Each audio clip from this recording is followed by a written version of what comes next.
পার্থ চ্যাটার্জি বাড়িতে আজ ইডি গিয়েছে, আবার ইডি গিয়েছে পার্থ চট্টোপাধ্যায় বাড়ি। কি নিয়ে গেছিল? মিষ্টি?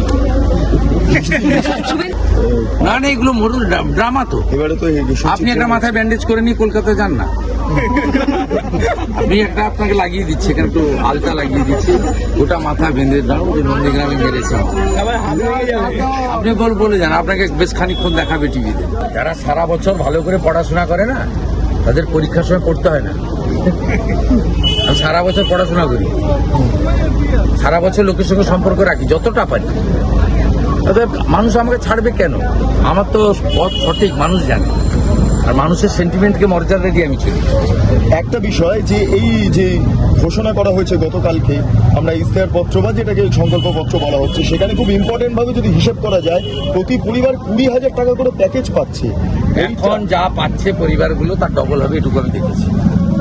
কারো বাড়িতে যদি একটা দুটো বার্ধক্য ভাতা পেয়ে থাকে, সে 2,000-এর বদলে 4,000 পাবে।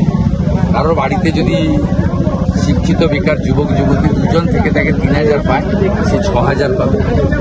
কারো বাড়িতে যদি কৃষক থেকে থাকে, তিনি এখন মাসে 500 টাকা করে পাচ্ছেন, তিনি মাসে সেটা 750 টাকার বেশি পাবে। কারোর বাড়িতে যদি আপনার দিদি মা বোন তো আছেই, যদি দুটো বর্তমান স্কিমে তারা পেয়ে থাকেন 3,000 টাকা, তাহলে 1 জুন থেকে সেটা ডবল। সব মিলিয়ে যে বাড়িতে যা পায়, 6,000 পেলে 12,000, 12,000 পেলে 24,000 টাকা পাবে, এটা আমার মনে হয়।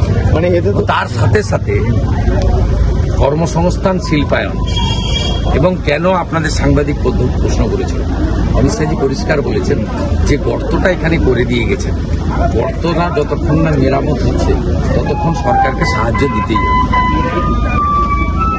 আমরা পশ্চিমবঙ্গে মূল লক্ষ্য হচ্ছে শিল্পায়ন, কর্মসংস্থান, সরকারি চাকরির দরজাটা খোলা, ট্রান্সপারেন্ট কর্মসংস্থান, কর্মবিনিয়োগ কেন্দ্রগুলোকে আবার চালু করা, এবং ওএমআর শিটের ভিত্তিতে পরীক্ষা, এবং ওএমআর কার্বন কপি থাকবে।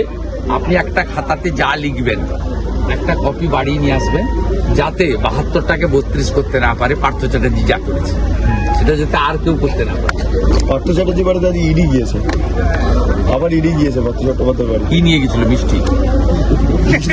শুভেন্দুদা, সঞ্জয় আরি গতবার লোকসভা ভোটের আগে যার মাকে মেরে ফেলা হয়েছিল, যার মাথা সঞ্জয়ও মারা গেছিল প্রায়, বলতে সরি টু সে, কোমায় চলে গেছিল। কলকাতার একটা প্রাইভেট হসপিটাল থেকে 16 লক্ষ টাকা ব্যক্তিগতভাবে আমি ব্যয় করে ওকে উদ্ধার করেছি। বলছেন পরিবারও। ভগবান বাঁচিয়েছে, আমি কেউ না, ডাক্তারবাবুরা হচ্ছে স্বয়ং ভগবান, আর আমি 16 লক্ষ টাকা ব্যক্তিগতভাবে ব্যয় করেছি। সঞ্জয় আরি বাড়ি থেকে আজকে ঘুরে এলাম আমরা, তিনি বলছেন, তার পরিবার বলছে, বোন বলছে যে ভোট এলে একটা আতঙ্ক, যারা মেরেছিল আমার ভাইকে আর আমার মাকে, তারা চোখের সামনে ঘোরাফেরা করছে এবং তারা চাইছে যাতে ভোট দিতে যেতে না পারি আমরা। কি বলবেন? এ আছে তো, এখানে আমার দাঁড়ানোর মূল কারণটা এইটা, এখানকার হিন্দুদের রক্ষা করা। এদেরকে আমি মাছ মাংস ভাত খাইয়ে কাউকে পাকা বড় বড় করে দিয়েছি তা নয়।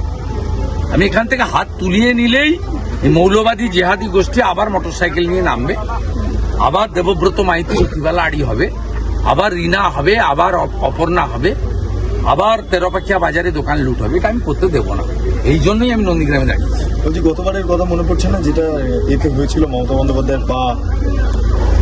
না না, এগুলো মোটর ড্রামা তো। এবারে তো আপনি একটা মাথায় ব্যান্ডেজ করে নিয়ে কলকাতায় যান না। আমি একটা আপনাকে লাগিয়ে দিচ্ছি, এখানে একটু আলতা লাগিয়ে দিচ্ছি, গোটা মাথা বেঁধে দাও যে নন্দীগ্রামে মেরেছে। আপনি বলে যান, আপনাকে বেশ খানিকক্ষণ দেখাবে টিভিতে। এত বড় ড্রামাবাজ, প্রতিষ্ঠিত মিথ্যাবাদী। ভালো ভালো খবর দেখতে সাবস্ক্রাইব করুন বাংলা হান্টের ইউটিউব চ্যানেল। বাংলা হান্টের আরো খবর দেখতে নজর রাখুন। বাংলা খবর মানেই বাংলা হান্ট।